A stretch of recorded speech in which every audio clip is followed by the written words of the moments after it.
বাংলাদেশ জাতীয়তাবাদী দলের ভারপ্রাপ্ত চেয়ারম্যান জনাব তারেক রহমানের দাউদকান্দিতে আগমন উপলক্ষে আয়োজিত শুভেচ্ছা সমাবেশে বিএনপির মনোনীত প্রার্থী জনাব আলহাজ কাজী শাহ মোফাজ্জল হোসেন কায়কোবাদ সাহেবের পক্ষ থেকে মুরাদনগর উপজেলার সর্বস্তরের নেতাকর্মীদের নিয়ে অংশগ্রহণ করেন মুরাদনগর উপজেলা বিএনপির যুগ্ম আহ্বায়ক জনাব আব্দুল আজিম মোল্লা। সমাবেশে মুরাদনগর উপজেলা বিএনপি ও এর অঙ্গ ও সহযোগী সংগঠনের বিপুল সংখ্যক নেতাকর্মীর স্বতঃস্ফূর্ত উপস্থিতি লক্ষ্য করা যায়। নেতাকর্মীরা ব্যানার, ফেস্টুন ও স্লোগানের মাধ্যমে জনাব তারেক রহমানের নেতৃত্বের প্রতি আনুগত্য প্রকাশ করেন এবং দলীয় ঐক্য ও সাংগঠনিক শক্তি প্রদর্শন করেন। এ সময় উপস্থিত নেতৃবৃন্দ বলেন, তারেক রহমানের নেতৃত্বে দেশনায়ক শহীদ রাষ্ট্রপতি জিয়াউর রহমানের আদর্শে উজ্জীবিত হয়ে বিএনপি দেশের গণতন্ত্র পুনরুদ্ধারে ঐক্যবদ্ধ থাকবে।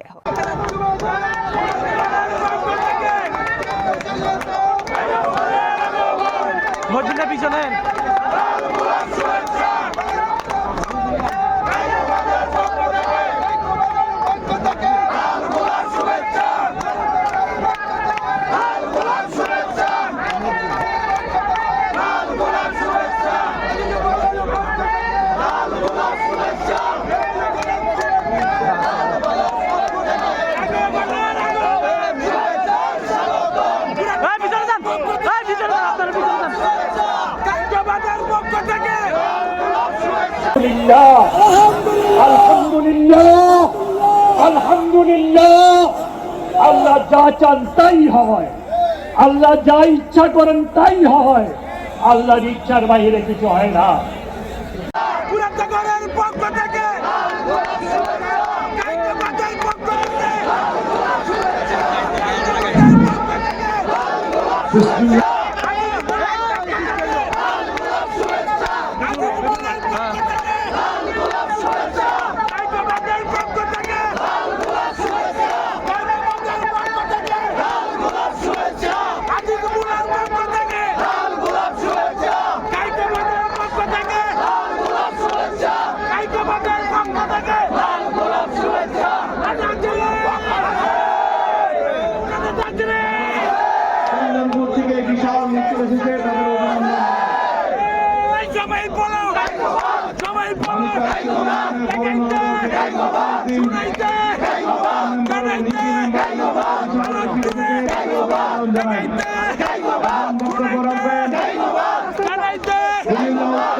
এই সমাবেশের সম্মানিত সভাপতি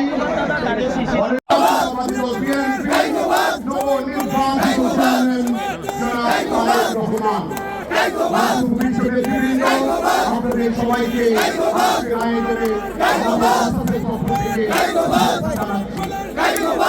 আজকের আয়োজন একটি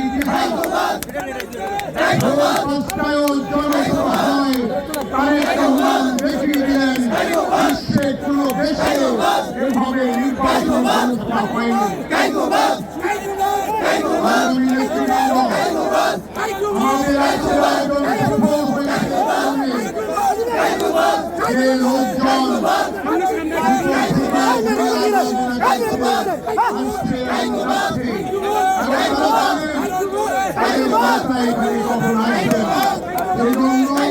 অনেকে এদিক থেকে সময় কাটাচ্ছেন।